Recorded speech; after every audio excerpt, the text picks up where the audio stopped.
This episode is brought to you by Indeed. When your computer breaks, you don't wait for it to magically start working again. You fix the problem. So why wait to hire the people your company desperately needs? Use Indeed's sponsored jobs to hire top talent fast. And even better, you only pay for results. There's no need to wait. Speed up your hiring with a $75 sponsored job credit at Indeed.com/podcast. Terms and conditions apply.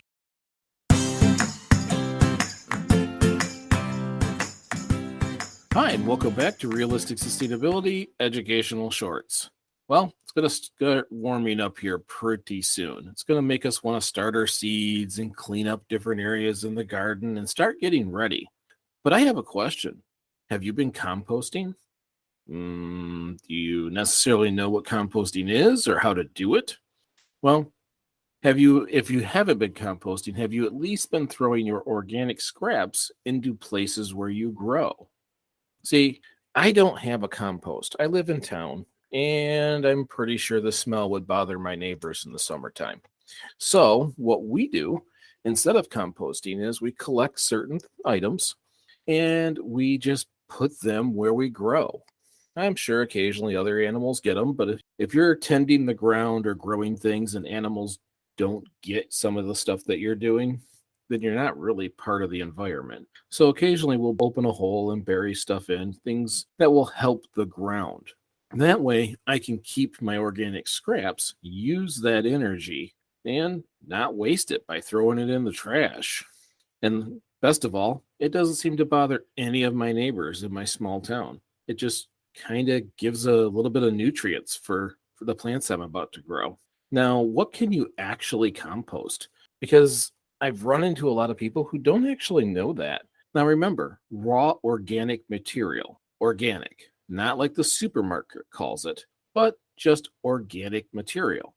Leaves, sticks, your salad scraps, eggshells are great, tea bags, coffee grounds, shredded newspaper, cardboard, paper, grass, any other yard clippings and sawdust. These are all perfectly fine to mix into the soil or dig a hole and put it in there.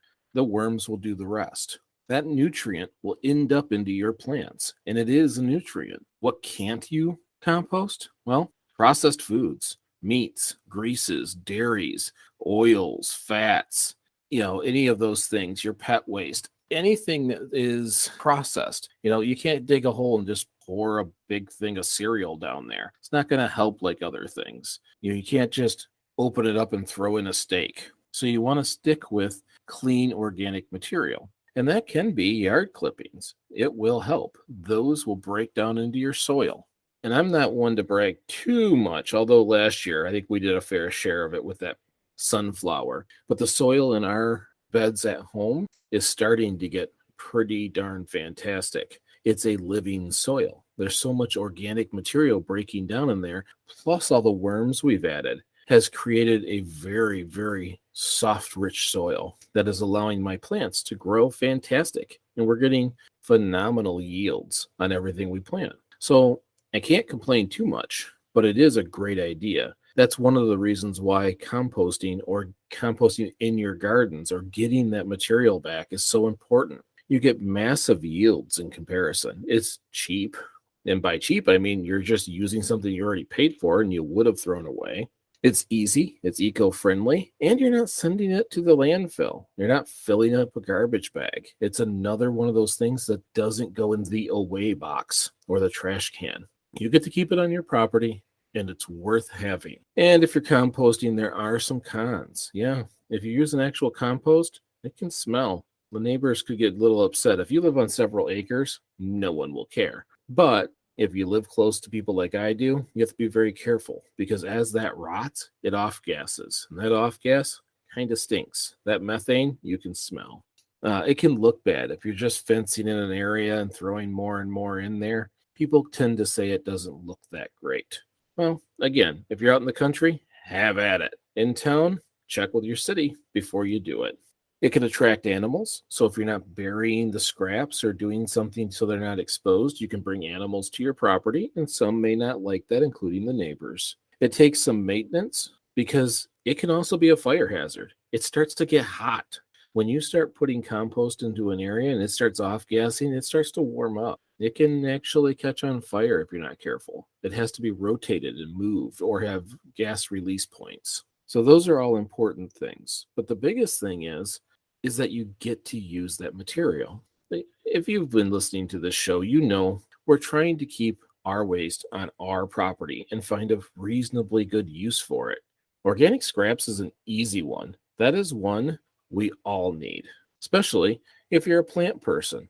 I know during the fall, if I'm transplanting houseplants into another, I take a lot of yard scraps and turn it into my soil because houseplants don't always get that kind of good stuff.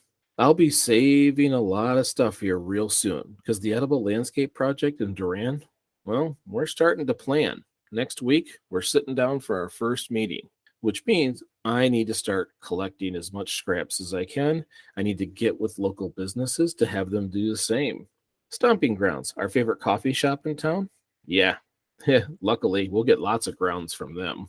And we don't even have a compost here. We just dig holes in the places that we're going to plant anyways, or save it for when we do plant. You dig a little extra deep, you put a little bit of compost or a little bit of waste underneath, then you put the plant in. They'll break it down, either them or the worms. We buy worms every year because we're still trying to fix some of the soil in town. And so we buy about 500 night crawlers every year just to get them into some of these enclosed areas so that they can start breaking down all the material we need because they'll do it much faster than we will. We wood chipped it to make it as small as possible. We'll turn it under and they'll do the rest. It's also one of the secrets to why my soil is so good. For the first 3 years, I just kept buying packages of night crawlers. I know they're supposed to be used for fishing. Didn't matter. I brought them home, 24 bucks in each one. They get a reprieve. Now, the other thing we're working on here, and maybe you should too, I'm looking to try to convince people that we could use a community compost area. Someplace a bit out of the way, maybe over by the water plant where it's already kind of industrialized, where people can drop off all their organic waste.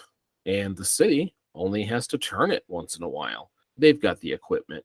It would take about 4 minutes to be able to turn a pile over. And in the meantime, they're going to create excellent soil for themselves, even if they don't give it to the residents. Durand used to buy dirt.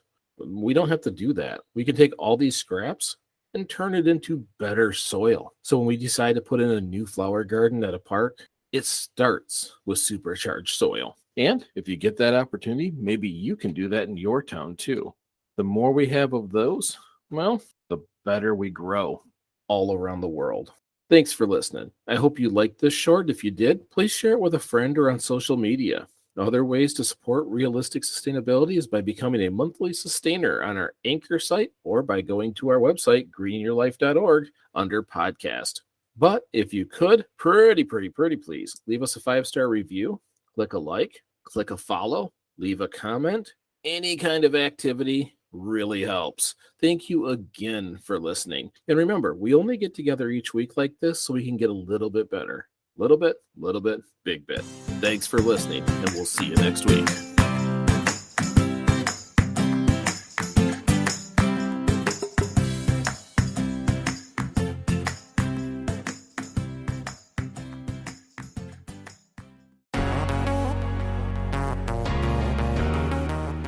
Feeling overwhelmed by climate change? Looking for sustainable and ethical brands to support? Then Ethic is perfect for you. Ethic is a simple browser extension that helps you find sustainable and ethical brands online. Learn more at ethyk.org, ethyk.org.